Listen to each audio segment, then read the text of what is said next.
brings it right. Here we go. Hi there. Thank you for coming today for the next episode in the series of interviews for dog owners to help them discover the secrets of dog experts that will transform your connection and create the best friend you've always wanted. Today, I have with me Katenna Jones. She is definitely a dog expert with multiple certifications, master's in psychology, and a focus on animal behavior. That's a wonderful education for sure, and all sorts of certified dog training and cat certifications. And she now does her own business with consulting and helping people and dogs with behavior issues. And I'm so glad you joined me today. Thank you very much for coming. Thank you for having me. I think this is a great platform, and any information that we can get out to the public to improve the lives of pets, I'm more than happy to participate. So thank you for inviting me. Yes, thank you. And we all agreed that they're all your dogs waiting to connect with you. And that's what we want to try and help make happen. So did you want to explain, is there a story how you got into what made you go in this direction? Yeah, I was always that kid, I'm sure you hear the story. When I was a little kid, I always loved the animals, that was me. And I knew I wanted to work with animals. I just knew I did not want to be a veterinarian. I didn't know what I wanted to do. So I went to school for biology, and my senior year, I was bored. And I walked to the local animal shelter and started volunteering as a dog walker, and took a year off after graduating college and ended up working there and absolutely fell in love. And I had heard of this thing called animal behavior, so I applied to work with gorillas in Rwanda. That was my plan. And then I started at this shelter, and it occurred to me I'm absolutely terrified of bugs. So Rwanda is probably not the place for me. Like cripplingly, I'll start crying if there's a spider on me. It's not very professional. Yeah, no. And I discovered there's is a thing with cats and dogs. I had no idea. And I applied to grad school and got in and did a research project. And my plan was academic and, be a lab coat inside the lab. And I didn't realize there was an applied version of this that you can take to average pet owners. And so my niche became animal sheltering and working with animals in a shelter environment. And then it turned into recently adopted animals. And then it turned into any cat or dog. And when I first started grad school, I had a very difficult dog, and we had removed him from an abuse case, and he was a herding dog.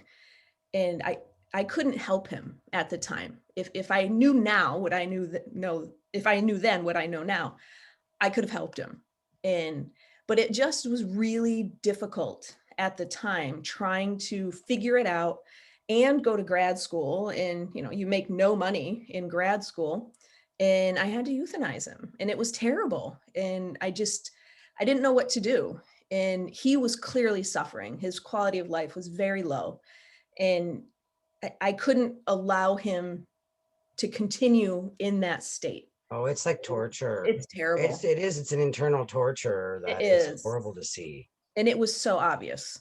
And when I did that, and I felt very alone, I called hotlines, but there were no people local at the time that could help. And I couldn't afford to fly out to see somebody, in California or wherever.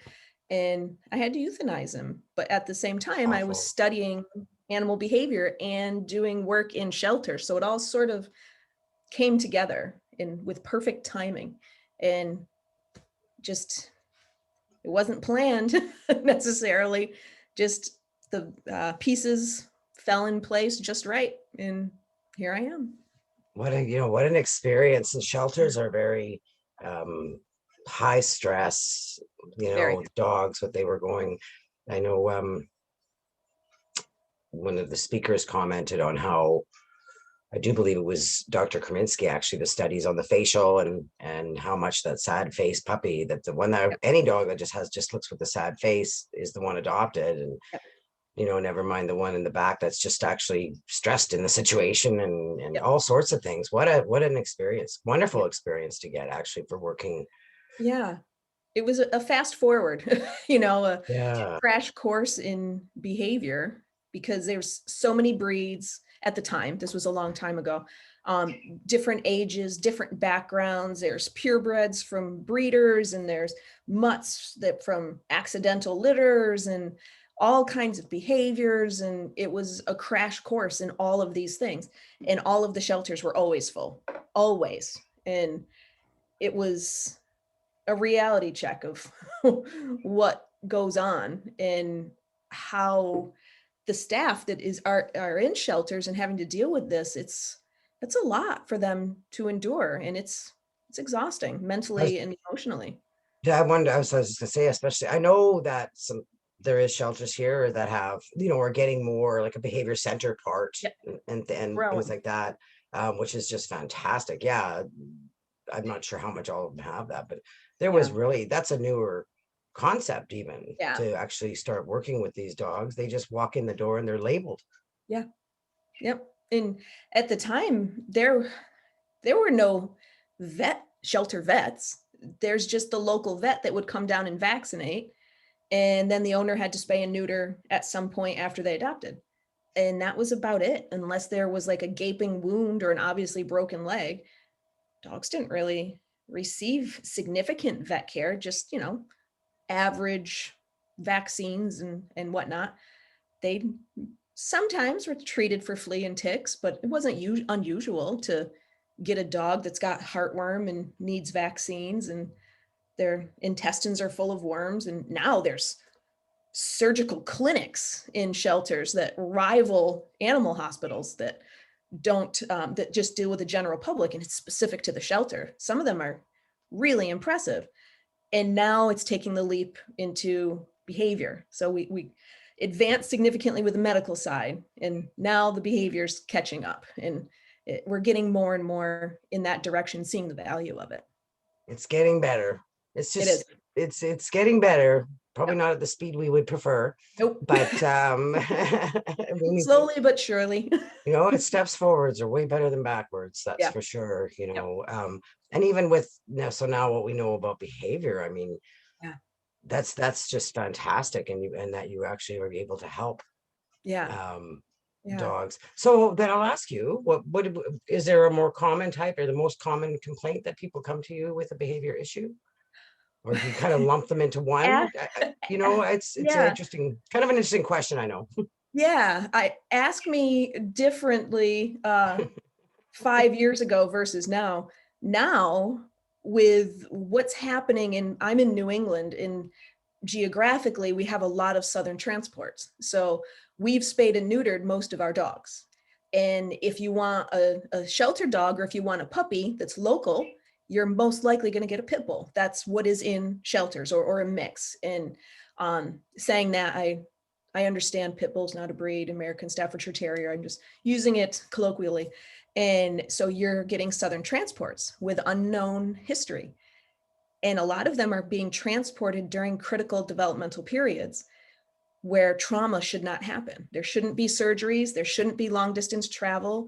There shouldn't be rehoming. There shouldn't be pain. There should be, kind of bubble wrap them and have safe, soft experiences in life. But they're just put through this terrible stuff at really important ages.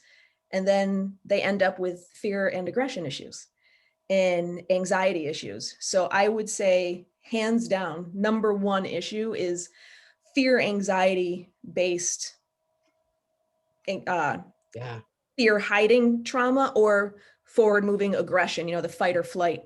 But that being the common basis, in the overwhelming majority of my clients are southern transports. And it's I think that you're dog describing after dog. a lot of dogs that, what, like I said, because we get a lot that come, they're tipping them from the reservations and yeah, I think that there's a lot, like you say, there things happen at critical times, and I mean, there's plenty that do well, obviously, Yeah. but Yeah. I have um, a southern transport dog. He's fantastic. Zero issues.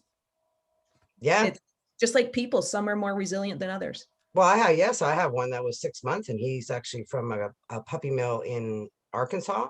Hmm. And the rescue that I was with got him through an auction in Tennessee, I believe. Yep. And he was brought up here, and but, my friend rode part of he was on her lap for a good part of it. Yeah. And he's just a different dog. And the fact that Yep. he was 6 months, he could have been pretty messed up. Yeah. If he was just shoved in a cage, and yeah, it's very hard on them, and we get all these Yeah. issues. So, how do you usually begin? If somebody, like, if a family came to you with a dog Yep. that they had just adopted and has these aggression, um, label, I would say. Yeah. Yeah. And Lots of it's discussions about aggression being a label, and even the yep. aggression experts agree. Yep. Yep, exactly. And there's a similar sort of, I think some people think I'm clairvoyant or, can communicate with animals because I'll say, does this happen? Does this happen? Does this happen? So Texas or Tennessee or Mississippi. And they're like, oh, how did you know? It's all the same for all of them. And um, so usually what I start with is teaching the owners how to spot those stress signals. So the communication signals, and I'm sure you've had people talk about the whispers and then the talking and then the yelling. I So haven't heard it said that way. I knew. So you're going to no, have a no, unique way of saying things. Yes, you do. yeah, That's why this is working so great for people. yeah, and it's the same with cats and dogs and babies or anything. Somebody who speaks another language or has different cultural gestures or whatever. There's whispers that are very subtle, like little tongue flicks or yawns or averted gaze, where they're quietly saying, I'm not okay, or I'm not comfortable. And then there's the talking, which is, maybe more like tail tucked or kind of shivering or lowering their head. And then there's yelling. Those are the ones that are trying to get away. They might be growling or lunging. And that's when we tend to listen, is only when they're yelling and saying, I need help or get out of my space. We don't notice all the other stuff. And so it's like dogs are okay or they're not okay. And that's not true. It's usually in the middle where there's degrees. Everything is a spectrum and shades of gray. And we don't notice. We notice the black and we notice the white. So in most cases, they only contact me after this has been going on for a long period of time and things have it grown and advanced to a concerning point where the animal has been yelling for help. So the first thing is to notice that stuff and pay attention to the whispers so they don't have to yell anymore, and understanding and communicating with your pet so that we can create a low stress, high enrichment home. Because I can't work on it. It's, you're trying to clean out a wound in an unsanitary environment. It's not going to happen. So we need to have a behaviorally sound foundation in the home and family who all understands and are all on the same page. And a lot of clients are, they need me to come to the house to deal with the problem. And a lot of times I don't need to, because first I need to teach you this and you need to give your dog this. And we need to, shrink the world, make them safe for several weeks. And then we can start working together. So building that foundation is number one for most of my clients. I love that. Yeah. That was an excellent explanation. Good. Because Good. I just like to understand that all those little things are happening and the dogs are saying things, just in their language. I love that yelling. Oh my goodness, the whisper and the Yeah. yelling. Yeah. And it's, Now I'm going to be looking at my dog because I know things, which I know really well. I really look at them and watch. I'm like, oh, he's yep. whispering. He's going to be a whisper now. Yep. And it's the little, that's it. Oh, you're not comfortable with that. Okay. Okay. And when they learn, oh, you understand me. We're communicating back and forth. It's a relationship. And it Relationship has grows. two parties. Yeah. And if any relationship, if you're not communicating clearly and you're not giving the other what they need, that is an unhealthy relationship. It's a give and take. And relationships that don't have that don't tend to do well, or they're at least not very strong. And if we can build that relationship where I ask things of you and you ask things of me, and it's a conversation back and forth. Relationships are two-sided at least, and everybody participates rather than it's a one-sided relationship where I want you to do things and you either listen or you don't. That's And not a understand relationship. how frustrated the dog would Yeah, get when they're trying to say things to you steady and you're not catching it at yeah, all. yeah, exactly. Um, and then gets when they finally, like you said, when it gets to the yell, That's when and we that's know. all, and that's all we hear or see, that's Yep. all we see and respond to. Yeah, Imagine the excitement. What I like is the excitement of seeing when a dog actually realizes that you're connecting. yep, They I mean, I think as a dog person and a dog expert, that dogs they just seem to really respond quickly very when they quickly. see that I'm connecting with them. I Yep, mean, it's not like you walk in and know everything about them, but you're giving them the acknowledgement of them that they need and right, deserve and recognition, right. right? And being I feel like you're like, aware. oh, thank God, somebody who speaks my language. I Would you feel a not sigh of say? relief. I've seen it's just weird, Yeah, and we're seeing it more and more, and I love the explanation and understanding in a bit of a different way now about it. yeah, What's really happening.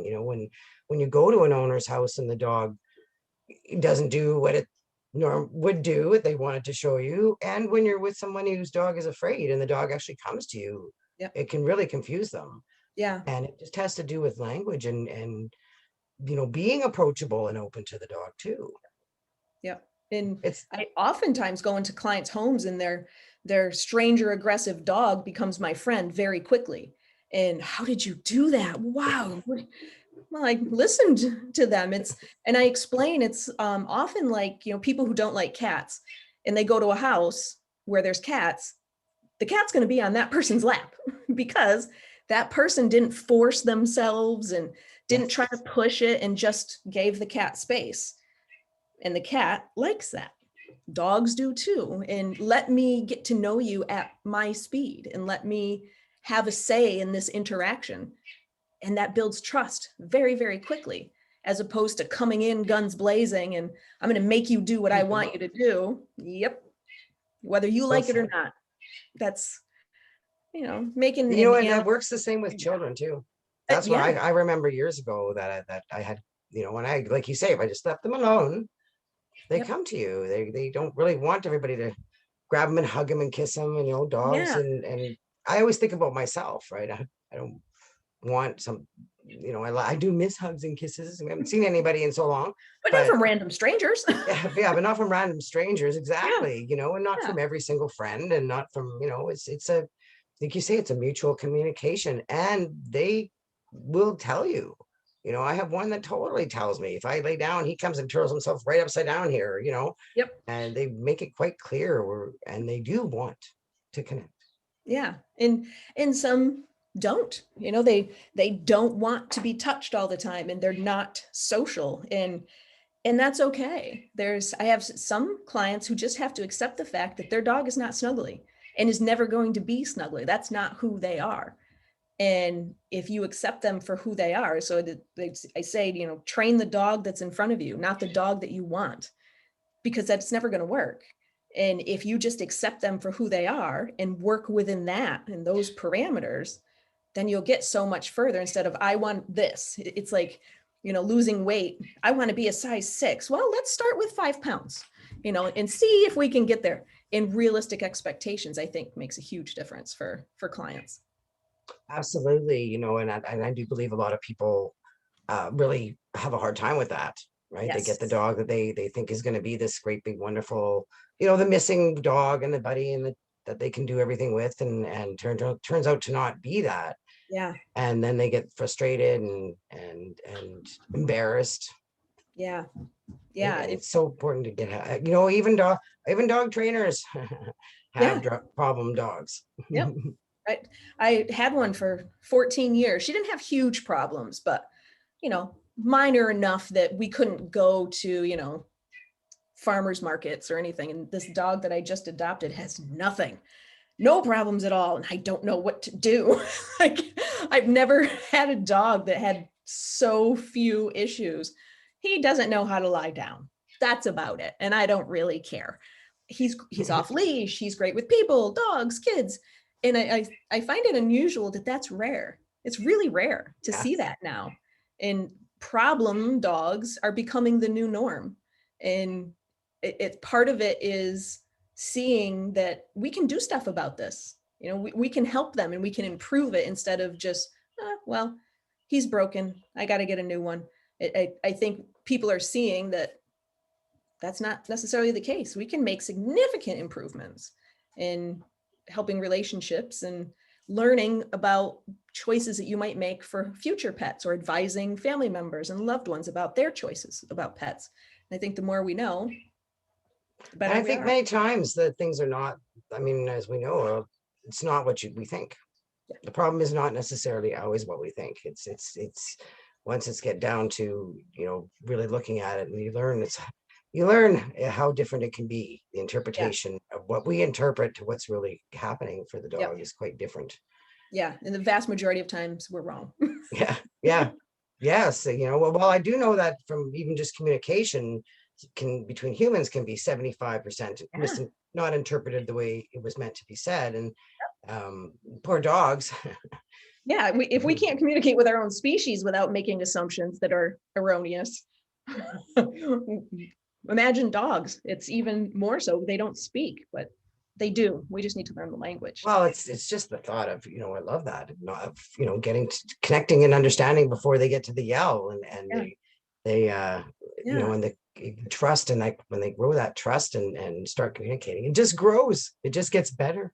Yeah. And I love seeing dogs that when they're trained for the first time in a way that makes sense to them, and both parties are doing it the same way, and they're both using this mutual language, and the owner's eyes light up and the dog's eyes light up like, oh my God, I can't believe he did it that quickly. It's not magic, it's communication. And all I have to do is teach you the language. If you can use it, then you're It's in a great place. And I love seeing dogs open up and start offering out new behaviors that they never would have offered before. And their world opens. And it's same for cats. It's very similar with cats. So I love Yes. that part of it. Yeah, I know that. I love that you're working with cats too. That's Yeah. something just growing, and boy, there's a lot of cats that you could be a huge in that business. Yeah. Yeah. And A lot of cats there's a that'll lot of people thank that you. want to learn. Yeah. Yeah. There's, the people who work with dogs, a lot of them are going to encounter cats or problems with the cats, or the cat might give you information about the case that you wouldn't have known. So people who don't necessarily want to work with cats, it's just helpful to add to their dog business. Them learning about cats and things they can do with cats makes the life different for the cat in the house. Even if the cat's not the one that's the owner's contacting the professional about, we can still have an impact. And even if that's not the client in question here, we can still have an impact on their lives, which I love. Well, very much so. I mean, it was definitely when working with rescue and looking for fosters and stuff, we had to, many dogs came in and they didn't want them to, we were assessed as not being good with cats, and it was a topic for sure. And I know I've seen a few experts do things on it, but I've often just, in my head, I often thought the cat now, and especially now that you mentioned that, I would say that the dog is probably frustrated and whatever, and we're Yep. in bored, right? Sometimes I mean bored, they just want to play. They got that drive and want to Yeah. chase things that move, and cats move, and Yeah. but they can learn how to live together. And Yeah. the dog need, to me, I'm thinking right away, the dog needs to learn to respect the cat. But I'm pretty sure that works both ways. Yeah. And usually it's the cat needs to have a safe place, because they often don't, and we don't realize it because their needs are different. And having a safe place, so that stress reduction and communication, and having them have the opportunity to have a say in their world and what happens to them, instead of just being a passenger in their lives, they actually get to be the navigator in their lives and have a say over things, can make them more confident and more tolerant. And it's my big thing, is trying to find those relationships that can be improved significantly, and everybody can stay in the family, nobody has to be rehomed, and we can make it work. And then identifying when this is just not appropriate, somebody has to leave this home, it's dangerous for someone. And sometimes it's the dog, usually it's the cat, but sometimes it's the dog. And Just like any relationship, if it's not physically or emotionally safe and healthy, then it's not a relationship that should continue. And helping them make that transition, and not just, oh, it's not going to work out, sorry, trying to help them find out how to resolve this situation in a mismatch, if it is a mismatch, and helping them make that decision. Because a lot of times they don't know, can this be worked on? Usually it can. In most cases it can. Yeah, definitely. And it's better, and it's worth trying something as compared to hiding them Yeah. or locking them up or just, Yeah, the giving one cat away or exists whatever. upstairs. Yeah. There's Yeah, so many. cats. He lives under the guest room bed upstairs. He only comes out to use the litter box at night. No, that's Yeah. not okay. Because if you substituted the word cat with dog, how many cats do you know that live like that? And what if you went to somebody's house and they said, oh, we have a dog. He lives upstairs under the bed. He only comes out to eat at night. That's horrendous. We would never allow a dog to live like that. But how many cats live that way on a daily basis? That's not normal. That's that's a problem. But it's become acceptable because they're small and they're quiet and they absorb stuff. They don't rip the carpet up. They don't bark all night long. Well, some of them meow all night long, Yeah. rattle the door frames. That's a whole other thing. But I call them stress sponges. They just sort of absorb it and take it. And they're remarkable little creatures that I think they deserve better. Absolutely. Stress sponges. Yeah. It's true, they just kind of take it back and just Yeah. go and oh, that's a sad thought. I do know many that in my life that have lived like Yeah. that, but I also know that people, like you say, just have a safe place. Yep. Get away, get away Sometimes from the that's it. dog. Yeah. They should be able to eat and drink and poop and live comfortably, Yep. and And as sleep. long as they have spaces to do these things Yep. and to still come out and social. They're very social animals Yeah. mostly, I believe. Yeah. Most cats are. And the story of cats are devils, they want to kill you. And well, probably because they were manhandled in their lives and they don't have a say, or they're constantly being squirted with water bottles. So every time they come out and do what cats do, they're being punished, get off the counter. And Yeah. there's so few cats that when we start training that know how to accept a treat from someone's hand. Yeah. You have a puppy, you train it. That's the accepted standard. You have to do training. You hand them rewards. You give them toys. You interact with them. You socialize with them. And a cat, yeah, food, water, cat. And we don't hand feed them treats. We might play with them, but a lot of cats just are there. They're, you know, and I'm trying to think of an example, like a hamster or a snake, but all of those animals deserve just as much. So I can't Yeah. think of it. Oh, sorry, hang on. It's okay.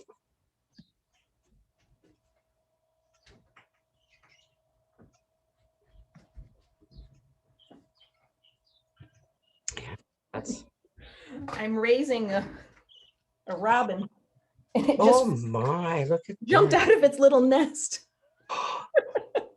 She's mad because oh look, it's feeding time. Oh my Oh, goodness.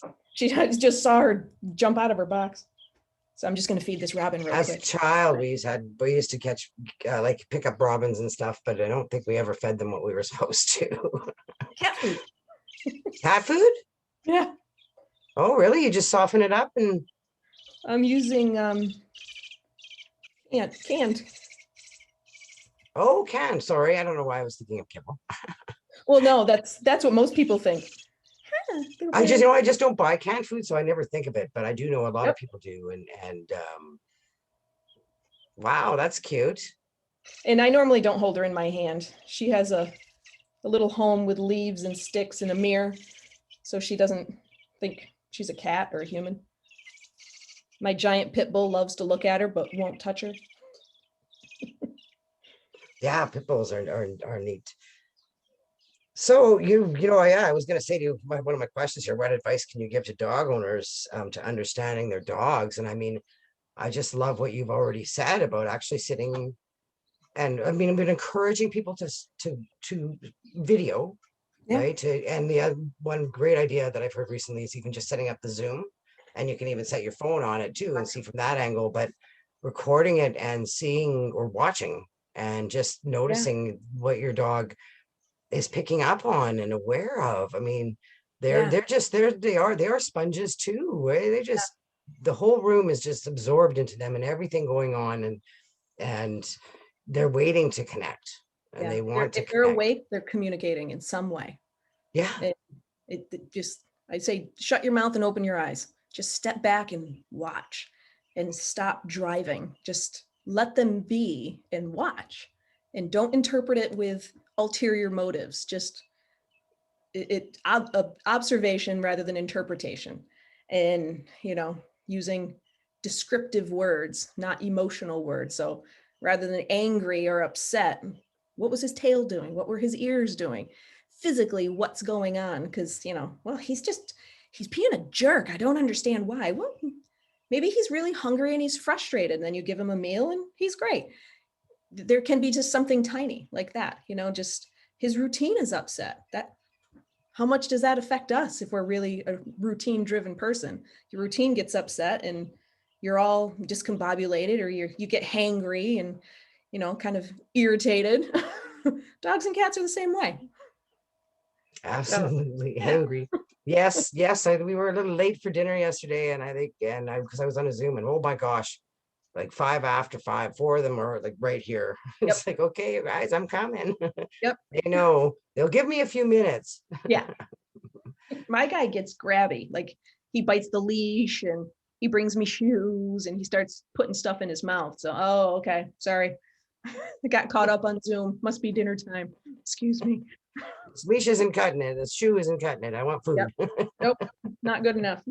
I want something to eat. They do. They really do communicate. Yeah. And I Always. always like to remind me people that, you don't, dogs also just like to rest, Mhm. just to be with you, to be near you. And they don't always want to be mauled when they are. I find they will tell you. Yeah. I find they will tell you. I play a little game with my one guy all the time. I sit there and I'll sit beside him and I'll put my hand down and then pat him a little and then I'll whisper sideways and he'll just do like you said, just kind of whispers. He'll just kind of do a little lip and he'll do a little paw and it gets a little louder, right? And Yep. he'll go, he'll and he'll Yeah. actually prod me, Yep. it, It's it's whispering, talking, yelling it's right there. so cute and evident when you look for it, Yeah. when you Yeah. watch. Isn't that? I love that. I love that. I mean, Yeah. I had a old girl. She just passed in January, and I realized she wasn't spending as much time with us. She wasn't sitting next to me on the couch. She wasn't hanging out with me. And so I started, like, just take off the autopilot for a second. Just step back, we're professionals, obviously. We know what we're doing. Well, turns out I didn't realize it, and she was asking me to not do stuff. And this dog would never yell, ever. She was whispering and talking only. Very, very there you reserved, go. I think stoic I have one of those. lady. There are some. And I realized I was petting her without her permission, and she didn't want me to pet her. And come to find out, she had neck pain and was having spasms in her neck because I started paying attention. And I realized she was flinching. And whenever she comes near me, I touch her. And she would flinch because sometimes it would hurt. So when I stopped doing that, she started hanging out with me again. So we came up with, through Yeah, time, an agreement. If she put her head in my lap, then I pet her. And if she didn't, I didn't. And she nice. started sitting next to me again. She wanted to be near me, but she didn't want to be touched. And as a sentient being, she has that right to, we do too. If you want to sit next to somebody and not have them snuggle you, or, try to have some sort of wrestling match with you, I just want to sit still. Can't we just sit here and watch TV together? And started paying attention, hired a masseuse, found out about the neck spasms, and was able to address those. So by watching her and listening to her, I was able to find out what was wrong and offer pain relief. So increasing her physical comfort just through observation. And Yeah. but I didn't realize I was doing it. Yep. And because after 14 years, you get into a habit of, whenever I walk by my dog, I pet her. She's always next to me. I'm always petting her. And then I realized it was without her consent eventually. And so she learned that I was not to be trusted. So she had to move away from me, and it broke my heart, but I was When you able to figure realize it it. out. Yeah, when I realized, I was like, "Oh my God, I'm so sorry." But I didn't know. Yeah. But once you know, you can make a difference and you can have a change. And she taught me a big lesson about, getting into a habit over time, because you don't realize a dog is aging sometimes. When did you turn 10? When did that happen? Sneaks up on you, just like with us. When did I turn 43? I just turned 54. What? Yeah, I Come thought I on. was 18. I'm pretty sure I'm in my 20s. Same. I have my one girl, you remind me of my oldest one. And I'll tell you, number one, the first thing she would say is she would rather live without the boys. Yeah. She could do without them. She would like to be Yep. the princess of the house. And Yep. and I get it. She never was the only one, because we've always had, when I had her, I had another one who's gone now, when I got her. But um she comes to me, and I sometimes wonder, lately I'm wondering about her back a little bit, if something's bugging her. But it's really interesting, because I swear she'll do, like, how they can control one area and twitch it. She'll do that to show me where to scratch her. Yep. It's so funny. Yeah. And I'm like, you want to be scratched there? Okay. And she'll give me a, like, yes, when I, when I get the Yep. right spot. And Yep. it's so much communication. Yeah. Yeah. And But she's very quiet, like you say. She's not, some are she doesn't just want very stoic. competition. Yeah. Sometimes she just wants to sit. Yep. And I know sometimes I pat her more than she wants. Yeah. And, some dogs are really pushy, like I think of the exuberant, confident adolescent golden retriever who keeps shoving the ball in your lap. Like they're very, very clear. And Yeah. then there's the stoic one that just sits back, quietly observes, and, takes it all in. They're just like with people, there's that huge personality spectrum. And we have a general approach for animals, but then we have to individually tailor it to personalities and what their history is, what their uh, puppyhood was like, early experiences and communication system. What do they know? What do they not know? And, I'm doing recall and I'm yelling at you and you're not coming to me. Well, maybe they were never trained properly. Most dogs aren't trained properly to recall. Because a coincidence looks like training sometimes. Yes. And, I call you and you come to me once, doesn't mean you're trained. And we just need to step back and realize that. And it's really hard to do sometimes. Yes, it Yeah. is. It takes, I like that tailored. Yeah. Like, I know of, individual things like that, but tailored is a good Yeah. way, because that's what it is. That's what they all have to be. We have to help everyone individually, Yeah. and There's people. a pattern for the average size woman skirt. Yeah, but they need to be tailored, because some women have bigger stomach than waist. Some have bigger butt than hips. Everybody's different. And if we can tailor it, and then it fits properly, and Yeah, it just is more comfortable for everyone. yeah, yeah. It's wonderful, wonderful ways of saying things. See, every Yeah. expert, it's just so awesome to find more ways to explain these things, Yep. because dogs are waiting. Your Yeah. dog is waiting for you, sitting Yep. there. I always say, how many times you sit there and your dog just comes up and walks away? Well, that dog just said something to you. Yep. It might have just been high, might have, but there's, we don't know, but paying attention Yeah. will certainly find a better way to find out and figure it out. And the more, once you start, you kind of get addicted. Yeah. You do. I used to, for a period of time, I didn't have a dog, and I would go to dog parks and just sit and Oh, watch them play. And I got really good at play behavior. And rather than being the one in there, sitting back and watching what's going on. And we did that for a class that I taught, and the students would go, and obviously with permission. You don't want to be the creeper at the playground. So which one's yours? Oh, I don't have one. I'm just watching. We got to yeah, make sure it's okay with the dog owner. nappers. Exactly. And there's so much to observe. It's like a dinner party in there. And there's always the jerk.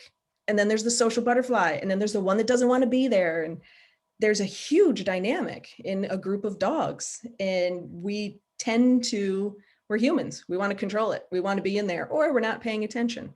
And if you just sit back and watch, sometimes when I got my new guy, we did zero training. I mean, we did leash stuff while we were walking. I just hung out with him and Yeah, figured out who he was first. What words does he know? What does he do when he has to go to the bathroom? Let me watch, and what is his tell? And what is he like? What is he not like? And just trying everything instead of focusing on sit down, yeah. heel. And we haven't done any of that. He came knowing how to sit. He currently knows how to sit. Great on a leash, and he's got some recall because that's all I cared about. But I had to figure him out. You don't, when you go on a date with somebody, you want to figure out Yeah, who they are first. absolutely. No, that's a great, you know what, I definitely feel agree, understand that, like just actually getting to know the dog, and Yeah. instead of just coming and putting these commands on them and everything. I mean, I can't, somebody was saying that one of the first things that they do in class is get people to do the, tell someone to come with the chair and, you know, sit, stand, sit, stand. I mean, that's just, you know, I don't know, not even cooperate, you know, it's not very Yeah. fun for the It's a dog, and they're one-sided not, conversation. yeah, it's a very one-sided conversation, and Yep. just going for a walk and letting them sniff around Yeah. and enjoy being themselves with you, because they're learning too, And especially if that's a it's big somewhere change. new. Yeah, they just moved in. He came from Mississippi and then he went to a rescue and had to be treated for heartworm. And then he was transported to Pennsylvania and then he went to a foster home. And then he came here and that's a pretty resilient dog to be able to do that. But he still needed time to adapt. And there's the 3-day, 3-week, 3-month Mhm. thing. And we're in the third month now. And I'm still learning stuff about him. And if he goes to a group class, it's going to be nose work or scent work class. I don't care if he knows how to lie down. I don't care. I want him to be happy with me and He probably communicate. lays down when he goes to bed. Yeah. Yeah. You know, I mean, he physically is capable. yeah, I was just gonna He say, we just doesn't always, do well, it at on one point we started cue. saying every dog knows how to sit, you Yeah. know, but it's just you're creating a bond, Yeah. not commanding and controlling him, and you're Yeah. giving him choices, Yeah. which is Yeah. really important. And And that's you're what I that wanted. gives him the opportunity to grow and to become himself with you. Yeah. Oh, what kind of dog is he? Is it a pit bull too? Yep. Yep. Yeah. One of those big blockhead. You know, I Guys. really, I honestly do. I like all dogs very, Yeah. very much. I love all dogs. I just, to me, they're dogs are dogs. And it's, I feel bad that they've gotten such a bad rap. Yeah. The city near me, they're banned. Yeah. But I know there's lots around. Like I know there's Yeah. lots of, and I have really not met any that I didn't like. I No. haven't met a ton, you Yeah. know, but they weren't these nasty, horrible beasts or anything. They were dogs. Very They're social. dogs. Yeah. Yeah. Yeah. And he, where he came from, all pit bulls were supposed to be euthanized in the 6 surrounding counties. That was the requirement because he was a stray. They wink, wink, I smuggled him out squeaked him because he was so through. remarkable.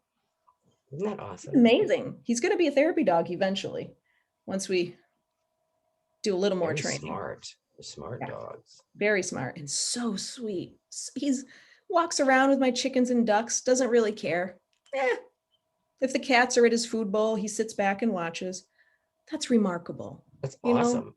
to be euthanized for what his breed is, it would have been such a shame, such a loss. And again, treat them as individuals. Take one case at a time, and everything's an Yeah. individual. Different genetics, different parenting, different early development, different experiences in utero, different languages, different expectations. And each dog's an individual. We treat them like a blanket. Well, my last dog, I don't care what your last dog did. Yeah. The dog in front of you is not doing that. So if you have multiple children, they're different. You can't do the same thing with all of them. Sometimes you got to do this with this kid and that with that kid. That's Yeah. okay. It's normal. It is normal, and they want to. They're waiting to Yeah. bond with you, Yeah. and you know, it can work. It can, Yeah. you know, I feel like the majority can work. Yep. I just ideally starting the relationship bonding right away, Yep. and give it time and growth, and learn how to just be together.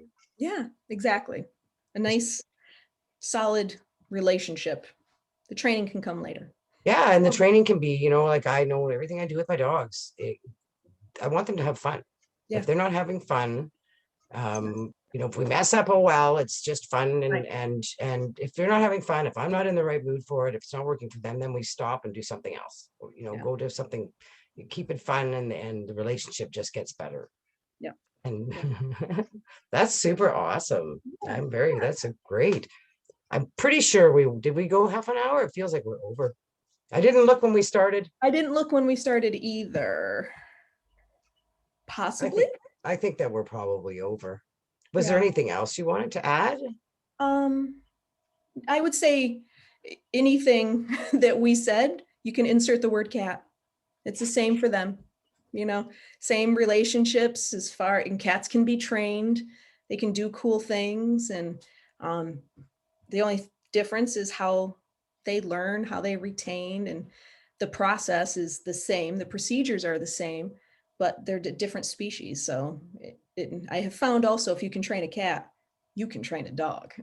There, it's takes a lot more patience. It's if you can train a chicken, you can train a cat, you can train a dog. But if you can train a dog, you can't necessarily train the others. So I think Oh, anybody who's interested in training, starting with other species, is very good practice to hone your skills. And they're cool like that. So yeah, it's anything we interesting. talk You about for cats you applies. talked about giving treats to cats, and like, hmm, I guess we did, but it never feels like I did it the same as we do for a dog for a treat. Yep. I don't know. It definitely feels like it was a different motion. It was a different giving. Um, but Yeah. when I have done it, right, like we have done some stuff with cats and stuff. It's so interesting, and when you start and when they get to knowing it, and cats are waiting too. They want to do stuff. Cats are awesome. Yeah. Yeah. I've, the shy cat that's hiding, or the confident cat that becomes aggressive because they're frustrated and bored. And we implement just the simplest of training, and they come alive.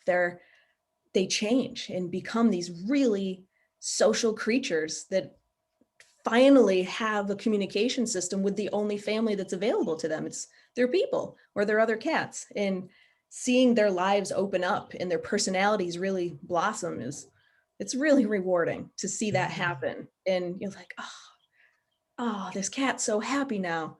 And I think there's a lot more we can do with cats significantly, but we can always be better at everything as long Yeah. as we're learning and trying. That's the best we can do, and Yeah. just keep Being doing that. being Get better and open, better. Yep. being open to And learning, admitting and when you're wrong. That's yeah, okay. I've made many, many mistakes. That's learning. me That's too. okay. Life is full of, that's what this is. It's a Yep. journey, and we're lucky to have these animals that are sharing it with us. Yep. And I So, want, so kindly. yes, big time. Yeah. Yeah. You know, yeah, it is nice that some of them stay for, I'm sure, Yeah. pretty sure they would not if they had the option, some of Yep. them. But we're changing that. We're Yes. changing it for sure. Yeah. All right. Thank you so much, Katina. Hang Thank on. I'm going to you. stop here.